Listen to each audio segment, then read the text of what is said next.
So credit is a necessary function of our society to do anything. So you need to be able to have efficient access to credit, which is other people's money. So if you practice in the pack and you make mistakes, then when you ask your teacher what I do wrong here, she could tell you, and you go and take the test and you won't make those same stupid mistakes. So rehearse, plan, rehearse. And once you plan and once you rehearse, you're going to go out, and the next step is to take that step and take action. But technically, since you have credit, access to other people's money, wouldn't that put you in debt? It does. It does put you in debt. But there's a such thing as good debt and bad debt. So, and that was actually a great question. Hi, my name is Dana from the All Stars Money Program. The All Stars Money Program is a great program. It teaches you about things you wouldn't learn in school. Two of the things I learned is assets and investments. When I grew up, I wanted to be a business owner, and the program helped me understand the things I have to go through to have my business. Welcome back, ladies and gentlemen. You're watching Dropping Dimes and Stats with DJ and Jax, and it is Super Bowl weekend coming up. So you got the Seahawks versus the Patriots. So what say you, Jax? Today, the sun is coming out. It's showtime. I would say the biggest thing for me that happened this week was another Patriots player or champion did not make the Hall of Fame. And Robert Kraft, I would say he is the greatest owner of all time. And why is he not in the Hall of Fame? I get why he's not in the Hall of Fame, but we're talking about sports. We're talking about football. Every single owner who's been in the NFL will tell you that Robert Kraft is a first ballot Hall of Fame. Same thing for every coach. And now, if the trend keeps going, what are they going to do to Tom Brady?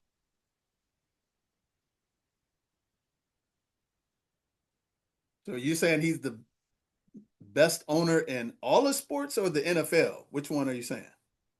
NFL. Okay. So he's the best owner in the NFL. I don't agree with that. So one thing we cannot overlook is ethics and morality. The reality is the Patriots not only got caught cheating once, but they got caught cheating twice. They had Spygate and Inflategate, and they won championships. So I don't know. I know there's a saying in sports: if you ain't cheating, you ain't winning. But at the same time, if you do things like that in the regular society and you break laws, there's penalties and there's repercussions to breaking laws. So one of the reasons why they're not getting in on the first ballot is because of that. So if we overlook that, what are we saying as a society? As far as him being the best owner in the NFL, nah, he's not a better owner than the owners of the Pittsburgh Steelers. They have 6 championships without any blemishes on their record. As terms of marketing, the best owner in the NFL, albeit people may not like it, is Jerry Jones. Because Jerry Jones changed the landscape on marketing for the whole entire NFL and getting them corporate sponsor dollars when he broke the mold and brought Nike and did other things to the landscape to actually open up the actual dollars and the $1 billion contracts that they get for broadcasting. That's because of Jerry Jones. Maybe you're talking about because the Patriots have won 6 Super Bowls that identifies him as the best. He had nothing to do with expanding the actual revenue in the NFL. And if you know what the NFL is all about, they're all about revenue. That's the reason why they're trying to push 18 games. That's the reason why they now are going to Australia to play football, which is ridiculous, next year. So far as a guy, and not only did he have that, and this happened while you were alive, but he also had a sex scandal as well. So let's not let winning blur the line of ethics and morals. So me personally, I wouldn't have voted on him for those simple things because the way I have to look at it, sports is just a game. But do I want to have somebody that I can look up to, respect, and honor? If my dad had been caught at a massage parlor getting sexual favors done to him, I would not be proud of that. There's not enough money to take the shame and the filth off of that experience. It's not enough money, Jax, to be accused of cheating to win. For instance, just like the Houston Astros. The Houston Astros 2017 World Series is going to have a footnote and an asterisk to it because they cheated. They were sign stealing in order to win the actual World Series. You don't want to be known for that. You don't want to be like the White Sox, the Black Sox of 1908. Shoeless Joe Jackson, who was one of the best players ever, he's not in the Hall of Fame. You know why? Because they thought he was shaving points in baseball and cheating. So there's penalties to that. So I think as a young man, which you are, you should value principles and ethics over just winning. But if you don't, that's another story. So it's good to see that now some people are probably hating on him, but some people are probably purists of the game and saying, hey, if this happened and they prevented Shoeless Joe Jackson from making it into the Hall of Fame, they vacated the 1908 White Sox World Series championship. They eliminated Pete Rose from the Hall of Fame. They won't let Barry Bonds or Roger Clemens into the Hall of Fame. Then why should they change the rules for these guys? You don't get a pass when it comes to being, ethical and moral unless we're a corrupt society altogether. And that's what you're seeing now. So I would not be surprised if Tom Brady is not a first ballot Hall of Famer because he benefited from the cheating. Robert Kraft benefited from the cheating. Bill Belichick benefited from the cheating. Sean Payton got caught in his scandal at New Orleans, and guess what they did? They suspended him for a whole year. Robert Kraft, no suspensions. Tom Brady, no suspensions. Bill Belichick, no suspensions. So is that something that you would think would be honorable, that you cheat, lie, and steal to win? If you do that in regular society, you know what they call that? Penitentiary, jail. You have a variety of different high-level athletes who have done things that have marred their great play on the court, and they had to pay for it. So here's the repercussions now. At the end of the day, they're not taking away their Super Bowl championships, which they should have. They're just not first balloters. And I know a lot of people right now are up in arms and everything over there, but at the end of the day, do I want to be associated with somebody who has cheated their way to success? Do you want to be known for that? No. So if you're really that good, why cheat? And see, here's the thing about it. They didn't cheat once. They cheated multiple times. And in the multiple times that they cheated, the NFL looked the other way. But the people who are making the votes to put them in the Hall of Fame are saying, nah, it's not going to happen. You're going to have to pay the price. And think about this. Terrell Owens. What did Terrell Owens do during his career that he was a first-time ballot Hall of Famer, and because just pure hate, they did not vote him into the Hall of Fame? He is arguably either the second best receiver all time or the third best receiver all time. It's Jerry Rice, Randy Moss, Terrell Owens. Terrell Owens never had any legal problems. He would do a lot of, silly things, but he never got in trouble with the law. And he was a phenomenal football player, but because of his antics and the fact that he would not suffer fools when people try to put him in a box, they punished him by not making him a first ballot Hall of Famer. And if you looked at it dollar for dollar, pound for pound, statistics and performance-wise, arguably, you could say that Terrell Owens is a better football player than Tom Brady. Because remember this, Tom Brady is not the best quarterback of all time. Only reason why they call him the GOAT is why. Peyton Manning is the best quarterback of all time statistically. It ain't even close. The second best is Dan Marino. And if you look at the championships that when you weren't born that Tom Brady won, he benefited from 3 world championships that he did not win. He got the Tuck rule against the Raiders. His defense and Vinatieri won the first 3 Super Bowls for Tom Brady. When Tom Brady and Peyton Manning were at their apex in the NFL, Peyton Manning led the league in all statistical categories. Look at how many All-Pros Peyton Manning has to Tom Brady. I think, if I'm not mistaken, Peyton Manning has 8 All-Pros. Tom Brady has 3. Peyton Manning has 55 touchdown passes. He broke the plateau of 50 touchdowns right after Dan Marino, and Dan Marino did it in 14 games. So it's all relative. So sometimes we take championships and we give people all this, extra, glorification. For me, the number one quarterback for me is Joe Montana. You know why? Joe Montana is 4-0 in the Super Bowl, 4 MVPs. Just like Michael Jordan, 6-0. When you play a lot and you start tracking championships, you got to look at them L's as well.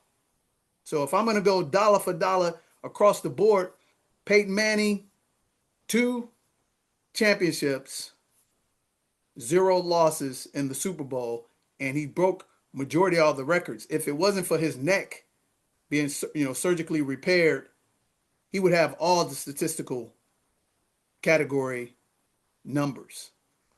Tom Brady, great NFL football quarterback, but the number one quarterback for me, Joe Montana. And far as the GOAT, I would even put Jerry Rice and Walter Payton above Tom Brady as a football player. So when you look into the stats and look at the numbers that people put up, there's no better performer on a football field ever than Jerry Rice. Jerry Rice got numbers that never going to get touched in terms of receiving yards. But I'll turn it back over to you.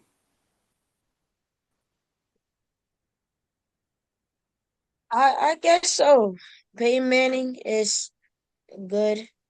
Yeah, look him up. Great. Google his information right now and do a side-by-side comparison with his stats It's and just, Tom Brady stats. But I we mean, give Tom Brady that statue because Tom he Brady won came those back championships. 28-3 in the Super Bowl. Okay, so let me put it to you this way. Here's the problem with quarterbacks.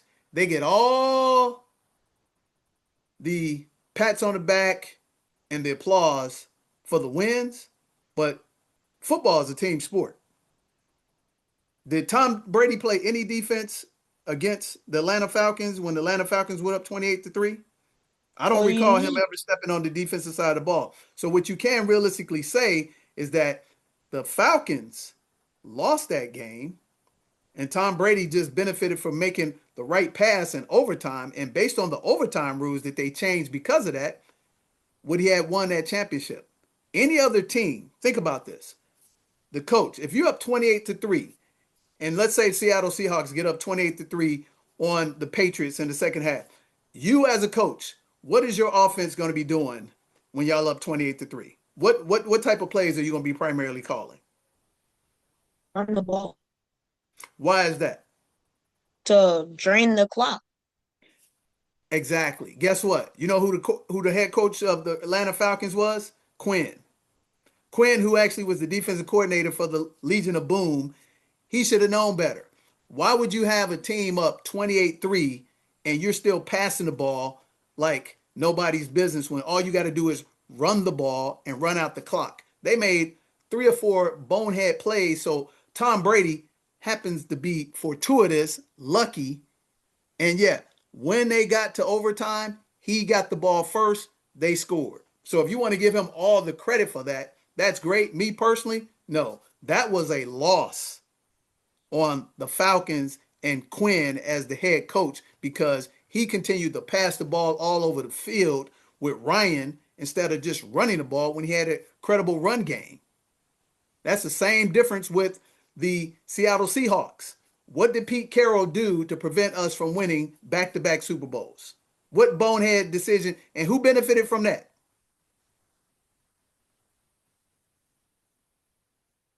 The Patriots benefited from that because we So, ain't run the ball.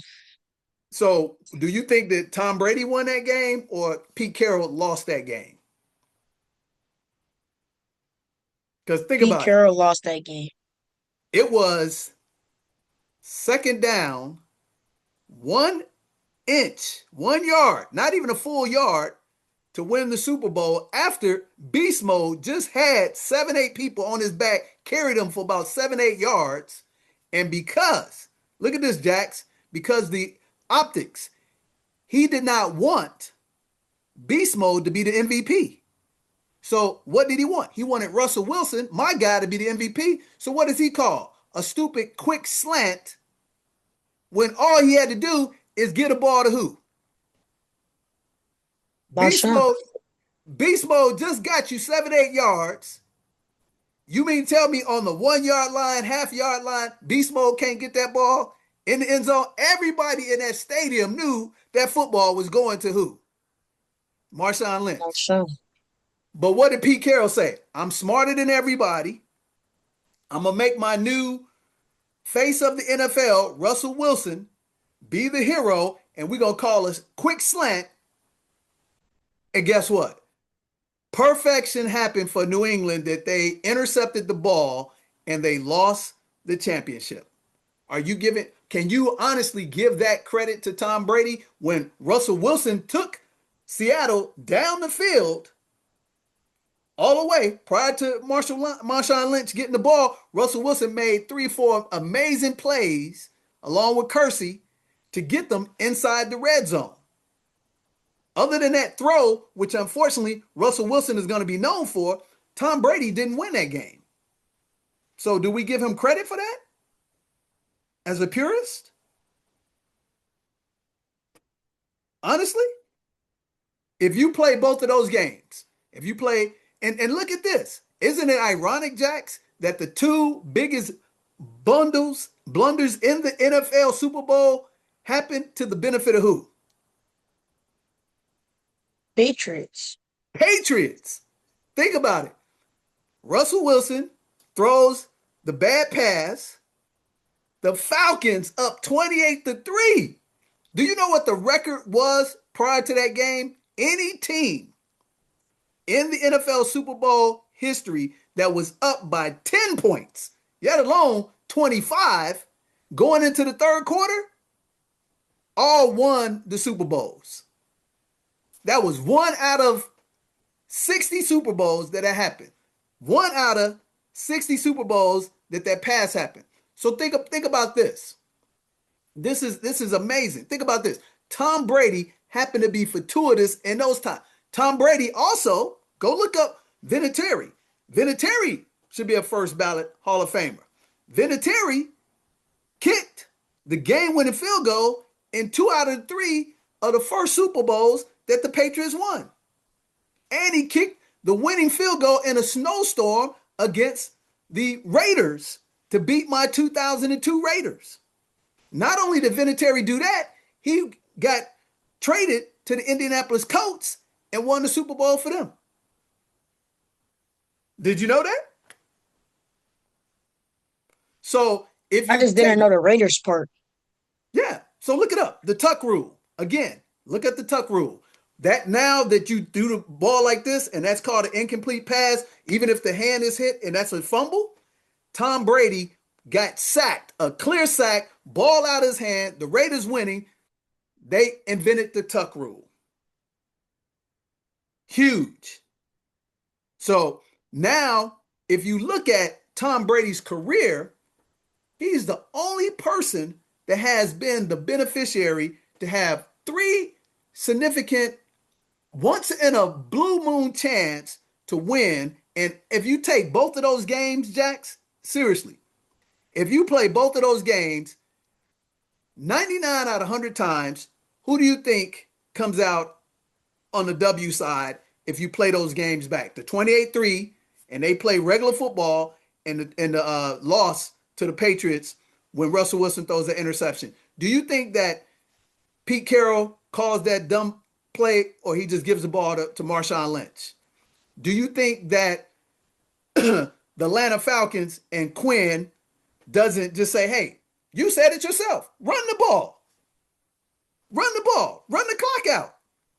You can't get enough possessions. But because he's passing all over the field, that's giving you multiple possessions, just like when the Rams just lost to the Seahawks. What did they do? They made a couple of bonehead decisions, passed the ball, put time on the clock. But then when Seattle got back at the end, what did they do? They just ran it, got that first down, got out of there. Your boy Sam Darnold got that key first down. Remember, within a minute and a half left, that they were able to just run out the clock and take a knee. Is that not correct? We got sacked on the 3rd down, and then we had to put it away, and then we stopped the Rams. Yeah, but he got the ball back with still just under 2 minutes, and all he had to do is get a first down. And Sam Darnold, correct me if I'm wrong, he ran for the crucial first down to run the clock out. You remember that? He scrambled for about seven, eight yards. Yeah. He scrambled for about 7, 8 yards or 9 or 10. And after that, it was about a minute and 20 seconds left. That was the first down. All he had to do is take a knee. If they got stopped right there, the Rams still could have got the ball back with about 45 seconds. But Darnold, they got the ball back with 20. Okay, 20 seconds. But the point is, he made the right play. And what was the right play? Run the ball. Right? And in today's era of football passing friendly, offense, there's no reason why you don't run the ball when the run plays are called to save the game and kill the clock. You can't kill the clock passing if you can't get out of bounds. That's just like when the Rams did get the ball back. What was the last play of the game? What happened? The very last play of the game. We tackled Puka Nacua in bounds. There you go. Tackled him in bounds. That's right. And it was bang bang, was it not? It was bang bang. One more half an inch, he's out of bounds. They got one more play, a good Hail Mary. But another thing is, if you take it back, if they take those 3 points,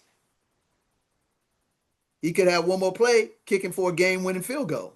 You see what I'm saying? So I'm not dismissing or discounting the accomplishments of Tom Brady, but I'm saying if you stack them up individually and you look at the fortuitous bounces and the bumbling play calling, and isn't it ironic too?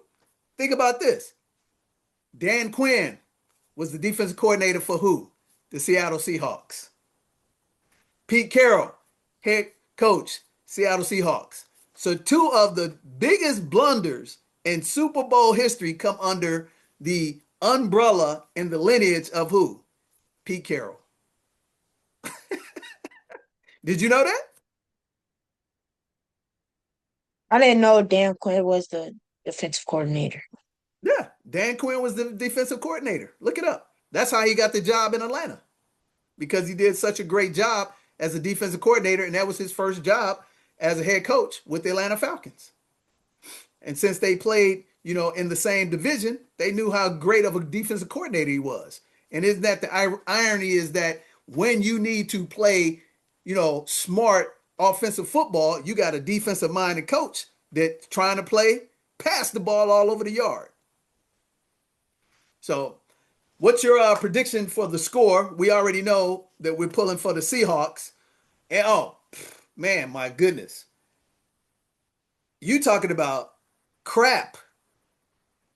The No Bowl. You know what I'm talking about? Oh, yeah. That was boring. I don't know if it was boring because I didn't watch it. I watched 5 minutes of it. I clicked it on, and I said, "Man, this is straight trash."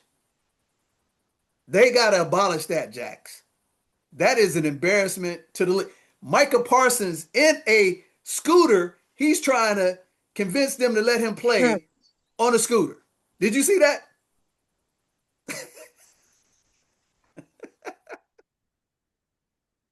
You know what they should do? They should just do like the best wide receiver or whatever wide receiver he could call out a DB, and then they can just do 1-on-1, and then he can pick his quarterback. They can do something like that. But if it's just gonna stay like this, I'm not watching it. No, man, it's done. It's sad, man. It just it's just bad. It's bad. It's bad for the NFL. It's a travesty what it has turned into from what it used to be. I remember when I was your age, man. We got excited about watching the Pro Bowl because they would go out, they would play around a little bit in the first half, and then in the fourth quarter, man, it'd be all business like a regular game, and everybody was putting on their strap and going to work. And it was in Hawaii on top of that, versus being a couple of days. I didn't even know the darn thing was on the other day. I thought it was being played after the Super Bowl. Just this trash, man. But hey, man, what is the final prediction? We gave predictions last week. Remind me, what's the prediction, the score that you had for the Seahawks beating the Patriots? I got the Seahawks 31 and the Patriots 13. Okay. All right. Well, I think I'm going to go with 24-17 Seahawks. And I think that if they get out and play the way they played offensively against the Rams, it's going to be a bigger blowout than that. But if they come out slow and your boy doesn't play solid ball, then it could be ugly.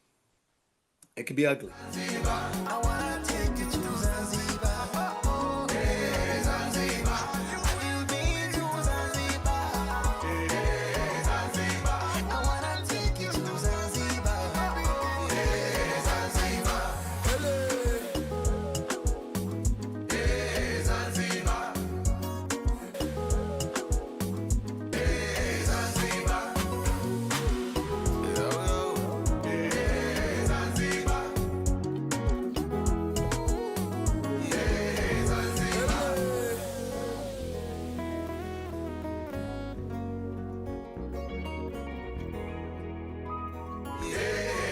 Blowing out everything. We're going to give you a master training, 3-hour course, 2 consultations. We're going to teach you how to build credit up to $100,000 interest-free for 18 months.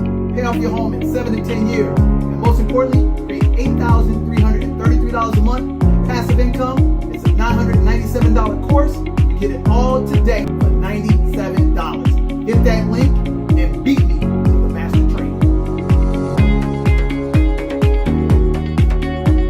Man, some major trades in the NBA, man. Talk to me. That's your sport. Some blockbuster trades. What do you have to say? I'm gonna turn it over to you because you're the basketball guy, man. You ought to be excited about this stuff. So 2 things I'll say.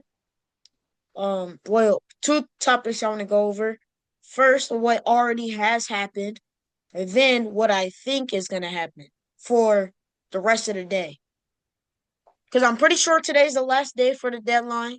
No, deadline is on the 6th at 3 p.m. Tomorrow at 3 p.m. The 5th at 3 p.m. Okay, so we basically got almost 23 hours, basically.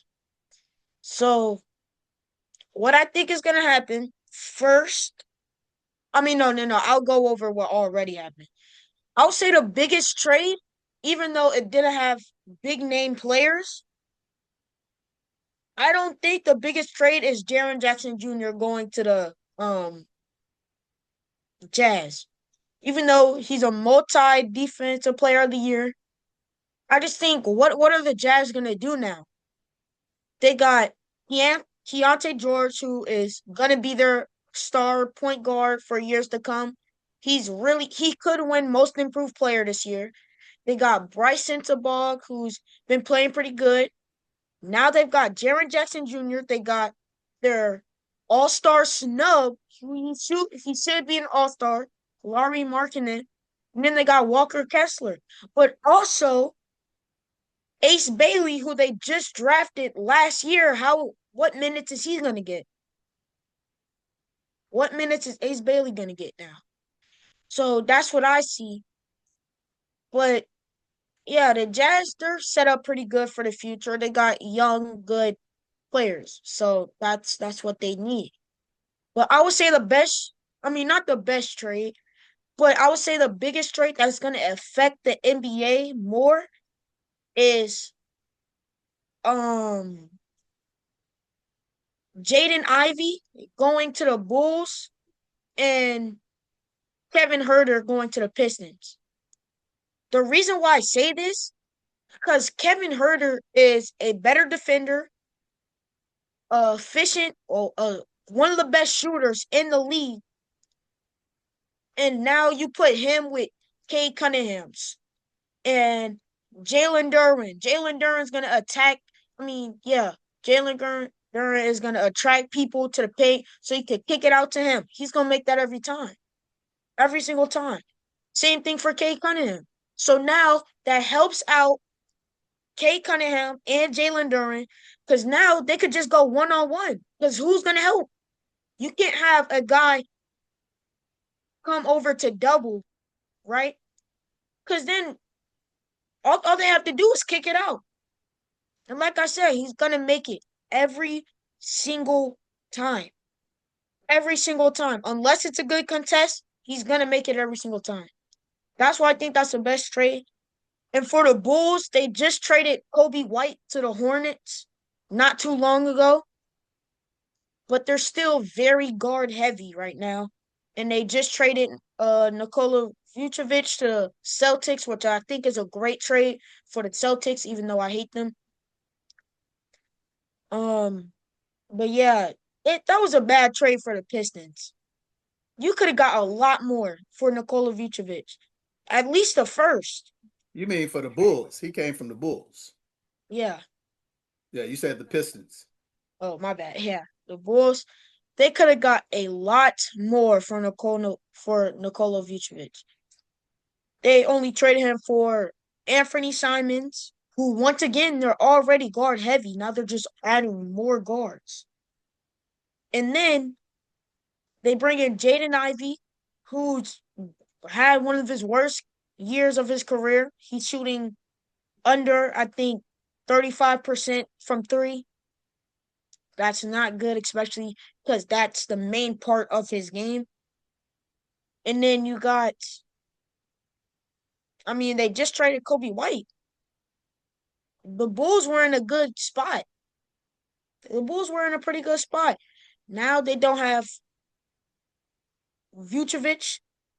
They're guard heavy. They traded Kobe White, who has probably been their best player this year. So now you have to rely on Josh Giddey and what else? Okay, so who's the team to beat now with the current trades in the East? Who's the team to beat? Is it Detroit now? Does that put Detroit ahead of the Celtics or the Knicks? Who's the team to beat to come out of the East? In the East, I still thought it was the Pistons. I think it's gonna be either the Pistons versus the Timberwolves, Thunder, or Spurs. That's how I think it's gonna come. I'm talking about in the East. I'm talking about in the East, not in the West. I'm saying who in the East, who has the best record? Who has the best record in the East right now? The Pistons. They're 5 games above the 2 seed right now, which is the Knicks. But they're tied. The Knicks and the Celtics are tied for the second spot right now. So that trade, you think, puts them over the top even more with Huerter? Mm-hmm. Okay, so and then also the reason why I was talking about the Timberwolves, because I think they're going to be the team who gets Giannis. You think so? I think it's either them or the Knicks, because they have the best offer. Julius Randle, couple picks, and maybe throw in DiVincenzo, that's a deal for the Bucks. I would take that. Okay. Well, what I read last night that the Bucks would have a better advantage just to hold on to Giannis until the summertime because they would have more leverage with the draft picks and things of that nature. It's not really in the Bucks' interest to trade Giannis right now because the leveraging standpoint will be stronger after they figure out where everybody's going to be drafting in the lottery. And the only reason why they would really trade Giannis is because he really is adamant about not playing and getting up out of there. But I would be surprised if that trade happens by tomorrow. And then Because after I also, read it, it didn't seem like if I'm the owners of the Bucks, I'd rather wait to see what them draft picks are going to look like. Giannis is still under contract, so it's just tough to him. But me giving him what he wants right now is not an advantage for us from a business perspective. I would hold on to Giannis and trade him in the summer. He's definitely being traded, but I wouldn't trade him right now. That's but me from a business owner perspective. I think Giannis is going to get traded to the Timberwolves, but I don't think the Timberwolves have the best offer. I think the best offer is from the Knicks. They could throw Cat, either OG Anunoby or Mikal Bridges, and a first round pick. That's all they need. If I'm the Bucks, think about it. You're getting a younger big who has a better shooting ability than Giannis, of course. He's also, I think, 2 years younger than Giannis, but you're also getting a really good defensive a three uh a 3-and-D player in either Mikal Bridges or OG Anunoby who can really help out your team. That's literally them two role players are probably the best two role players in the league right now. And you could argue they're really stars. If you put them on if Mikal Bridges say goes back to the Nets, he'll average 30. Straight up. Same thing for OG and Anunoby. I mean, they're just straight up really good. So I would definitely take that trade if I'm the Bucks. But yeah, I feel like they might do what you said and just wait, see what the picks look like, and then they'll go from there. But I do agree what you said. I do think Giannis is gonna get traded. I don't think he's gonna be with Oh, the Bucks definitely. next season. Definitely, this is his last year in Milwaukee. No doubt about it. It's just a matter of from a business perspective, does the team feel like, hey, you know what? He brought us out our first championship since Lou Alcindor as Kareem Abdul-Jabbar brought them their championship. And do we just do and give him where he wants to go to reward him for him changing the franchise and making it a franchise that people wanted to come and play and put us on the national, landscape again. So I could see that. But from a standpoint of what's in the best interest of the business, there's no way I'm trading him right now. I'm waiting to the summer, get the draft picks and everything, and now I got massive leverage, and now I can get a better package. And in regard to that, man, here's again.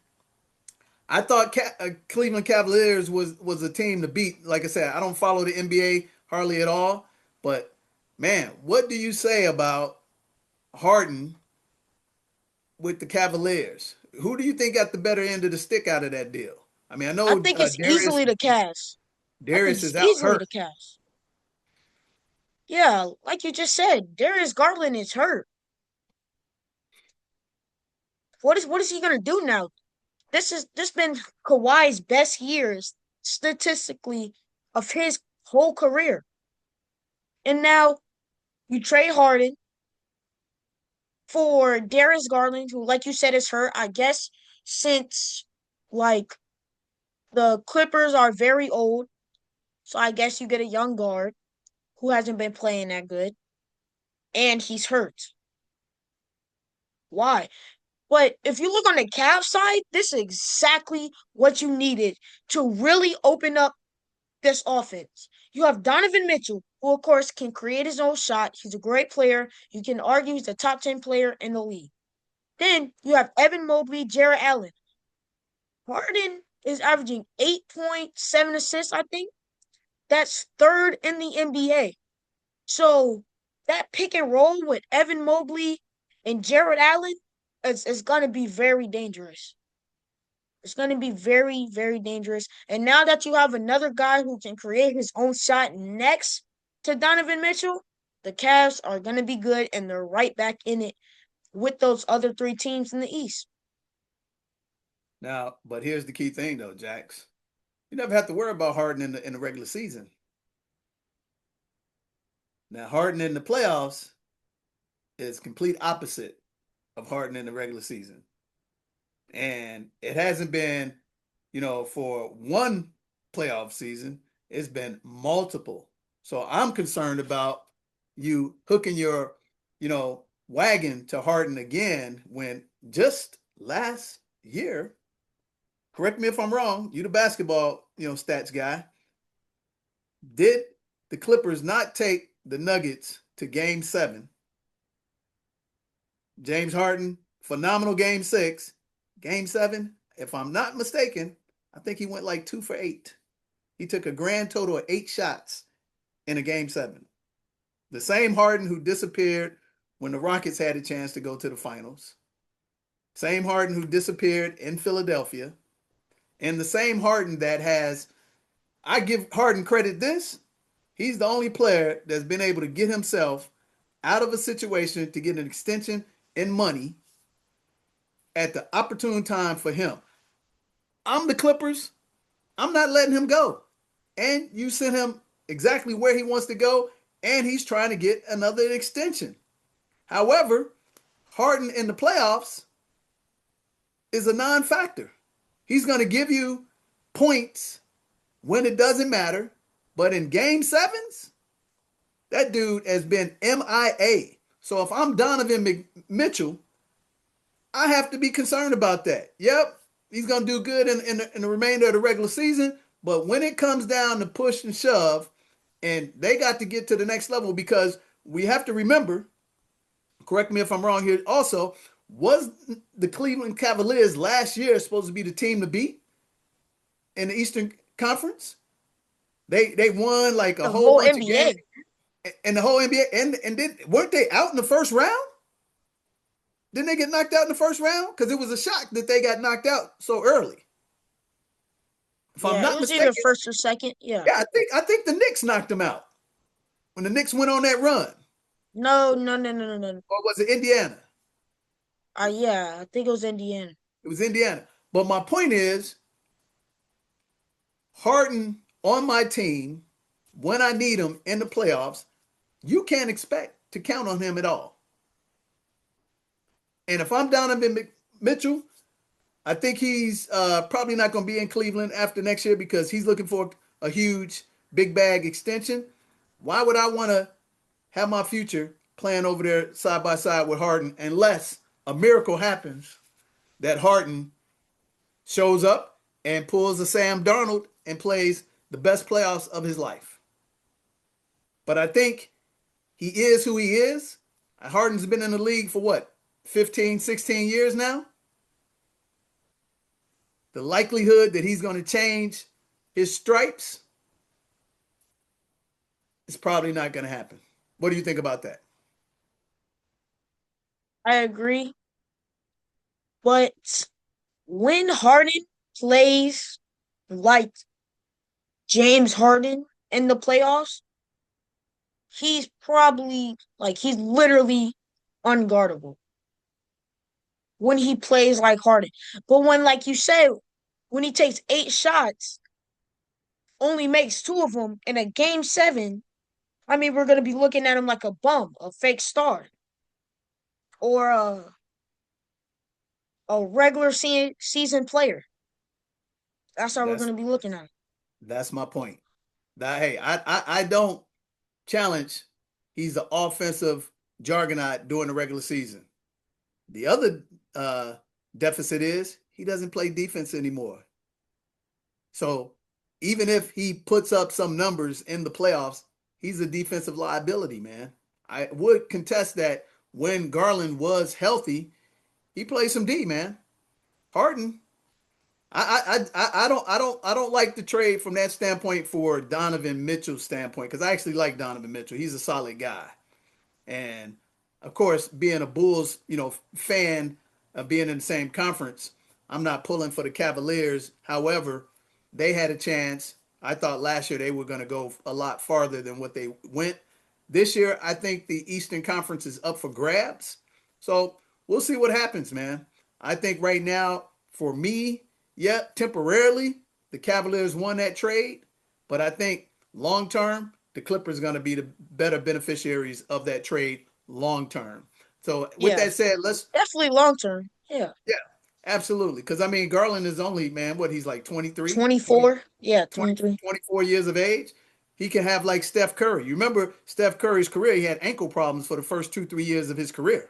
A lot of people don't remember that. He had severe ankle problems. Got that solved. What do we got now? First ballot Hall of Famer. I'm not saying Garland is a first ballot Hall of Famer, but he definitely could be like a Maxi. Would you agree? Kyrie, I would say he's really shifty. Tell you Okay. that he is really Yeah. shifty. And that's my point. He could be a playmaker on a team that he could run out in the West. Yeah, I definitely And agree with that. that would be great for them. So with that saying, let's end up with the surprise trade of AD that just happened before we came on the show. They sent him to Siberia. They Wait, sent, AD got traded actually? yeah, he got traded to the Wizards right before we came on in an 8-player For trade. what? I don't know. I just saw AD gets traded What? to the Wiz. Yeah, look it up. What in the world? That's why I'm This surprised is you didn't say great. anything. I'm surprised you didn't say anything. This is great. Oh, so you wanted AD to be traded also? Yes, I've been waiting for this. Okay. Yeah. AD Yes. has been dumped off to the Wizards. So I don't know what the exchange was, but as I was hopping on, it popped up on my feed that AD was traded in something like a 7 or 8 player trade. Excuse me. Okay, all right. This is a So what did horrible. you guys get out of it other than dumping his We salary? traded AD for, we traded AD, Jaden Hardy, and D'Lo, and Dante Exum to Washington for Chris Middleton. That's not bad. AJ Johnson, that's bad. Malachi Branham, don't even know who that is, and Marvin Bagley III, who is a decent bench center. Wow, he's still in the league? And draft picks. I want to see the Yeah, draft draft picks. picks. Yeah. We had to get like 2, 3 first round, hopefully. Yeah, because that definitely was a salary dump because AD was looking for another big bag. I love this. I love this.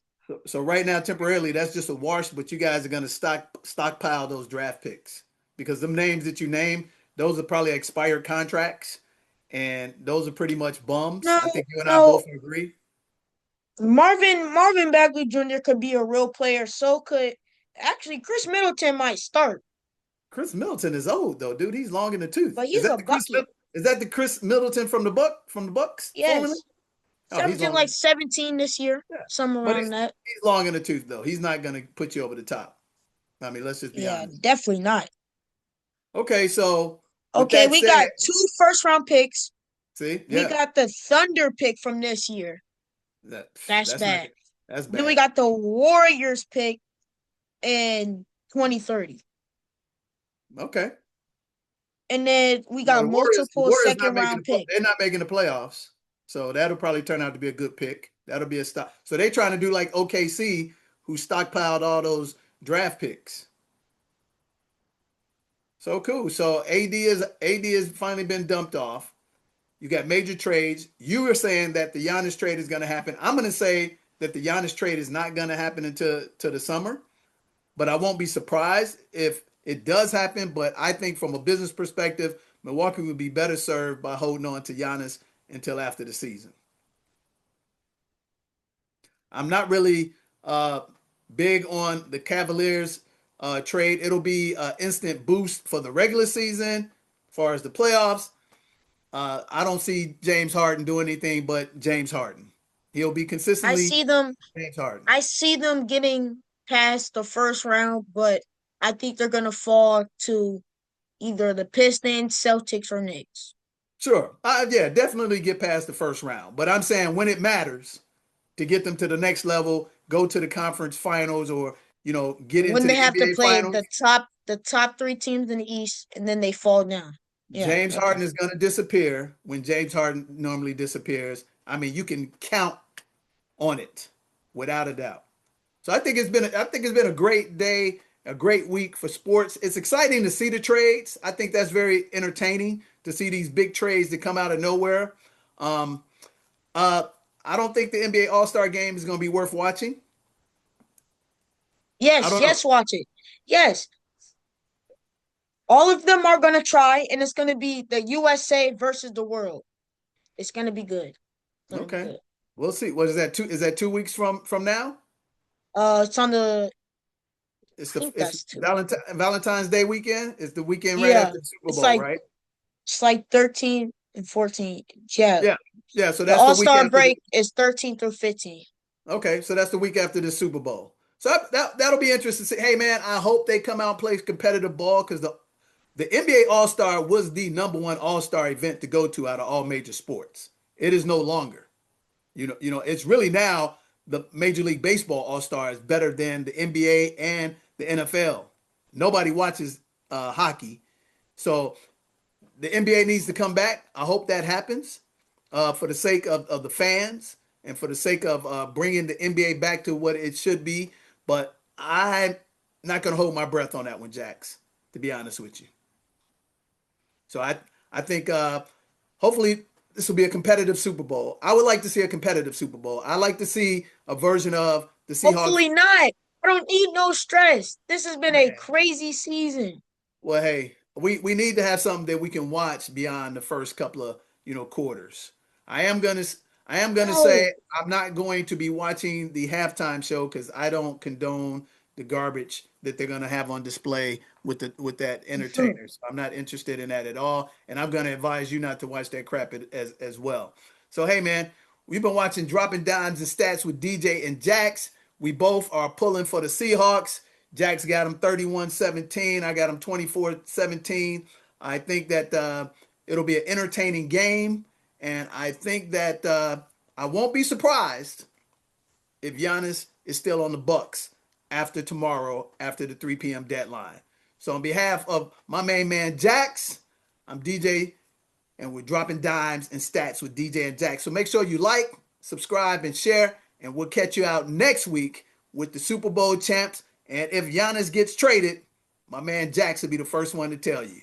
So we'll catch you next time and stay safe and stay warm. So credit is a necessary function of our society to do anything. So you need to be able to have efficient access to credit, which is other people's money. So if you practice in the pack and you make mistakes, then when you ask your teacher what I do wrong here, she could tell you, and you go and take the test and you won't make those same stupid mistakes. So rehearse, plan, rehearse. And once you plan and once you rehearse, you're gonna go out, and the next step is to take that step and take action. But technically, since you have credit, access to other people's money, wouldn't that put you in debt? It does. It does put you in debt. But there's a such thing as good debt and bad debt. So, and that was actually a great question. Hi, my name is Dina from the All Stars Money Program. The All Stars Money Program is a great program.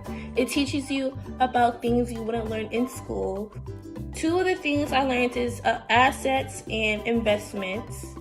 When I grew up, I wanted to be a business owner, and the program helped me understand the things I have to go through to have my business.